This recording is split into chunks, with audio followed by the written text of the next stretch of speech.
تم خود کبھی اس کو لینے والے نہ بنو گے، کوئی تمہیں دینا چاہے تو تمہیں بڑا ناگوار گزرے گا. الا ان تغمضوا فی، مگر یہ کہ چشم پوشی کر جاؤ، کڑوا گھونٹ کر جاؤ، ورنہ تم اس کو لینے پر کبھی راضی نہیں ہوگے.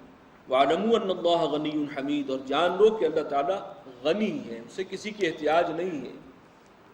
کوئی فقر کی وجہ سے وہ تم سے مطالبہ نہیں کر رہا کہ میرے راستے میں خرچ کرو. تمہاری ہی بہتری ہے، وہ تمہیں دے گا لوٹا کر 700 گنا نہیں، اس سے بھی کہیں آگے مسلسل اضافہ کرتا رہے گا. اور یہ جو اللہ تعالیٰ مانگ رہا ہے تم سے، تو کہیں تمہیں یہ مغالطہ نہ ہو جائے کہ اس کو کوئی احتیاج لاحق ہے. غالب کا وہ شعر یاد آ رہا ہے کہ بدل کر فقیروں کا ہم بھیس غالب، تماشائے اہل کرم دیکھتے ہیں. تو اللہ تعالیٰ دیکھنا چاہ رہا ہے کہ جن پر فضل کیا ہے، اپنا کرم سے نوازا ہے، وہ جواباً ان کا طرز عمل کیا ہے. الشیطان یعدکم الفقر، شیطان تمہیں ڈراتا ہے فقر و فاقے سے. دیکھیے جو شیطان ہے وہ بھی ڈراتا ہے، اور جو اس قسم کی نصیحتیں کرتے ہیں کہ بھئی اللہ کے راستے میں خرچ نہ کرو، کل کی فکر کرو، اپنی اولاد کا معاملہ ہے یہ دیکھو، وہ بھی اسی کیٹیگری میں آ جائیں گے. یہ ہے جو تمہیں فقر و فاقے سے ڈراتے ہیں. وَيَأْمُرُكُم بِالْفَحْشَاءِ، اور شیطان تمہیں حکم دیتا ہے بے حیائی کے کاموں کا.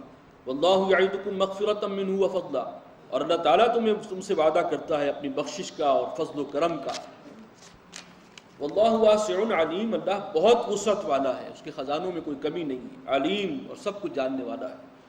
یؤتی الحکمۃ من یشاء، وہ دانائی عطا فرماتا ہے جس کو چاہتا ہے. حکمت، فراست، دانائی. ومن یؤت الحکمہ، اور جس کو وہ دانائی عطا ہو گئی، فقد اوتی خیرا کثیرا، اس کو تو ایک بہت بڑی شے، خیر کثیر، عظیم دولت ہے جو اس کے ہاتھ لگ گئی. اور یہ حکمت اور دانائی بھی حاصل ہوتی ہے اسی طریقے سے، حلال مال کمائے انسان، پھر اللہ کی راہ میں خرچ کرے. یہ جو ایک کردار ہے، اسی سے پھر وہ فراست اور دانائی اور حکمت اللہ کی طرف سے عطا ہوتی. وما یذکر الا اولو الالباب، اور نصیحت سے فائدہ نہیں اٹھاتے مگر وہی کہ جو ہوش مند ہیں، جنہیں اللہ نے سمجھ بوجھ عطا کی ہے. وما انفقتم من نفقۃ، اور جو کوئی بھی مال تم خرچ کرتے ہو از قسم خیرات، او نذرتم من نذر، یا جو کچھ بھی منت تم مانتے ہو، نظر نیاز کرتے ہو، فإن اللہ یعلمہ، وہ سب اللہ کے علم میں ہے. وما للظالمین من انصار، اور ظالموں کا کوئی مددگار نہیں ہوگا. یعنی اصل میں اس میں اخفاء کی تلقین ہے کہ یہ نہ سمجھو کہ تم دے رہے ہو اور اللہ کو پتہ نہیں ہے. چاہے چھپا کر دو، چاہے ظاہراً دو، سب اللہ کے علم میں ہے. ان تبدوا الصدقات فنعما ہی، اگر تم ظاہر کر کے خیرات دو تب بھی اچھی بات ہے. وَإِن تُخْفُوهَا، اور اگر تم اس کو چھپاؤ، مخفی رکھو. وَتُؤْتُوهَا الْفُقَرَاءَ، اور پہنچاؤ فقراء تک، یعنی جو محتاج ہیں، جو واقعتاً ضرورت مند ہیں، ان تک پہنچاؤ. فقیر کا مطلب گداگر نہیں ہے، عربی میں فقر کہتے ہیں جس کو احتیاج ہے. جو ہمارے ہاں جو بیگرز ہیں اس کے لیے سائل کا لفظ ہے قرآن مجید میں، عربی میں مانگنے والا. تو جو مانگ نہیں رہا لیکن ضرورت مند ہے، تمہیں معلوم ہے اس کی ضروریات کا، اس کی آمدنی بہت کم ہے، وہ کس کیفیت میں ہے، لیکن دستے سوال دراز نہیں کر رہا، ان تک پہنچاؤ جا کر. فَهُوَ خَيْرٌ لَكُمْ، یہ تمہارے حق میں بہتر ہے، یہ صحیح راستہ ہے. وَيُكَفِّرُ عَنْكُم مِّن سَيِّئَاتِكُمْ، اور اللہ تعالیٰ اس ذریعے سے تمہاری گناہوں کو تم سے دور کر دے گا، جھاڑ دے گا. وَاللَّهُ بِمَا تَعْمَلُونَ خَبِيرٌ، جو کچھ تم کرتے ہو اللہ اس سے باخبر ہے. لَيْسَ عَلَيْكَ هُدَاهُمْ، اے نبی آپ کے ذمے نہیں ہے ان کو راہ ہدایت پر لے آنا. وَلَكِنَّ اللَّهَ يَهْدِي مَن يَشَاءُ، بلکہ اللہ تعالیٰ ہی ہے جو ہدایت دیتا ہے جس کو چاہتا ہے.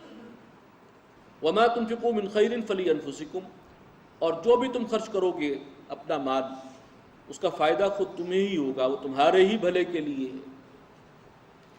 وَمَا تُنْفِقُونَ إِلَّا ابْتِغَاءَ وَجْهِ اللَّهِ، اور تم خرچ نہیں کرو گے مگر اللہ کی رضا جوئی میں، صرف اللہ کے لیے، اللہ کو خوش کرنے کے لیے خرچ کرو.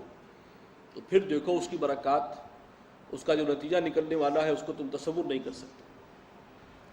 وَمَا تُنْفِقُوا مِنْ خَيْرٍ يُوَفَّ إِلَيْكُمْ، اور جو کچھ بھی صدقہ و خیرات تم کرتے ہو وہ پورا پورا تمہیں مل جائے گا. وَأَنْتُمْ لَا تُظْلَمُونَ، اور تمہاری کوئی حق تلفی نہیں ہوگی. یہ جو ایک انسان کی سوچ ہے کہ میں کچھ انویسٹ کروں اور وہ بڑھ کر مجھے ملے، اسی کی وجہ سے انسان سود کی طرف بھی لپکتا ہے. وہ دیکھتا ہے کہاں سے بہتر انٹرسٹ ریٹ جو ہے مجھے مل رہا ہے. تو اصل جو بڑھا چڑھا کر ملنا ہے وہ تو وہاں ملنا ہے جہاں اصل ضرورت ہوگی، اور وہاں پر جو اللہ تعالیٰ کسی کے ساتھ حق تلفی نہیں کرے گا بلکہ بھرپور اجر عطا فرمائے گا۔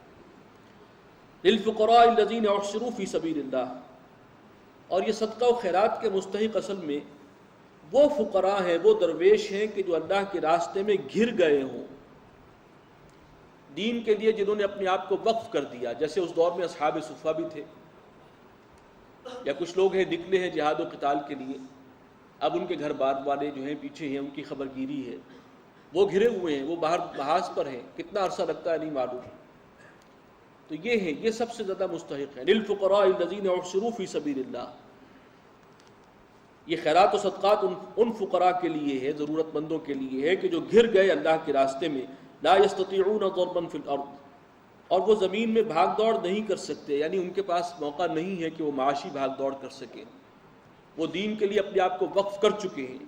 یحسبهم الجاہل اغنیاء من التعفف، جاہل لوگ، نادان اور ناواقف لوگ سمجھتے ہیں کہ یہ غنی ہیں، مالدار ہیں، انہوں نے کبھی ہاتھ پھیلایا نہیں ہے، من التعفف، ان کے سوال نہ کرنے کی وجہ سے، ظاہر ہے کہ ان کی خودداری ہے، عزت نفس ہے، وہ دست سوال تو دراز نہیں کریں گے، لیکن عام لوگ اس وجہ سے سمجھتے ہیں کہ یہ غنی ہے، انہیں کوئی ضرورت نہیں ہے۔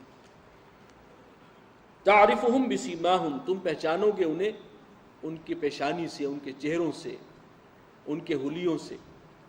لا یسألون الناس الحافا، یہ لوگ سوال نہیں کرتے، ایسے لوگ دوسرے لوگوں سے لپٹ کر، یہ بڑی تصویر لفظی کھینچ دی گئی ہے، جیسے جو پروفیشنل بیگرز ہوتے ہیں جس طرح چبڑ جاتے ہیں انسان کے ساتھ، تو اس کی تفسیر لفظی، اس کی جو ہے تصویر لفظی ہے کہ وہ سوال نہیں کرتے لوگوں سے لپٹ کر۔ وما تنفقوا من خیر، اور جو بھی تم مال خرچ کرو گے، فإن اللہ بہ علیم، تو وہ اللہ کے علم میں ہے، اللہ اس سے باخبر ہے۔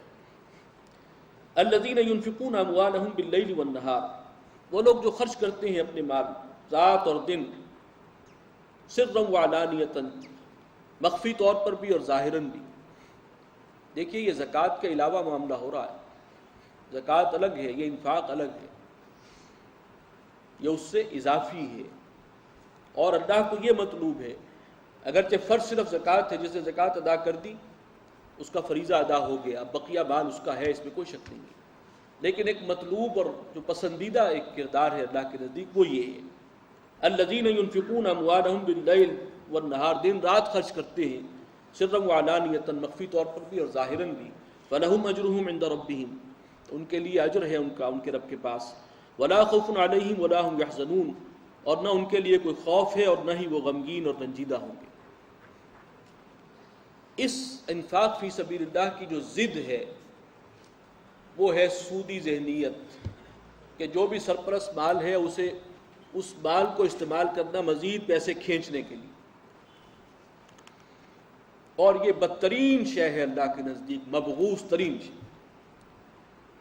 چنانچہ اب اس کا ذکر آ رہا ہے۔ دوسری ایکسٹریم، الذین یاکلون الربا، وہ لوگ کہ جو سود کھاتے ہیں، سود خور ہیں، لا یقومون، وہ نہیں اٹھیں گے قیامت کے دن، الا کما یقوم الذی یتخبطہ الشیطان من المس، مگر اس طریقے سے جیسے کوئی شخص اٹھتا ہے جس کو شیطان نے چھو کر بدحواس کر دیا ہو، پاگل کر دیا ہو۔ کوئی مخبوط الحواس شخص جو ہوتا ہے وہ اس قسم کی ان کی کیفیت ہوگی جب وہ قیامت کے دن اٹھیں گے، اور گویا ان کی الگ ہی پہچان ہوگی کہ یہ سود خور ہیں۔ ذالک بانہم قالوا انما البیع مثل الربا، اور یہ اس لیے ہے کہ انہوں نے کہا کہ یہ سوداگری جو ہے، بیع، تجارت، یہ بھی تو ربا ہی کی طرح ہے، اس میں کیا فرق ہے؟ دیکھیے یہی بات آج بھی کہی جاتی ہے، کیا فرق ہے بھائی؟ ہم نے تو کچھ سامان خریدا ہے، 100 روپے کی چیز ہے، اپنی دکان پہ لا کے 110 کی بیچ دی، 10 روپے ہم نے کما لیے، تو یہ چیز تو وہ ہے جو کہا گیا کہ یہ تو جو تاجر ہے، جو صدوق الامین ہے، امانت دار تاجر ہے، وہ قیامت کے دن شہداء کے ساتھ ہوگا اور انبیاء کے ساتھ ہوگا، اتنا اونچا مقام۔ اور ایک شخص نے 100 روپے ادھار دیے تھے اور واپس 1 مہینے کے بعد 110 لے لیے، فرق کیا ہوا؟ یہ جو ہے بدترین، اللہ کی نگاہ میں مبغوض ترین شخص ہے۔ تو یہ ایک سوال داغا جاتا ہے، وہ اس سوال میں بھی کہا گیا کہ اس میں کیا فرق ہے۔ وَأَحَلَّ اللَّهُ الْبَيْعَ وَحَرَّمَ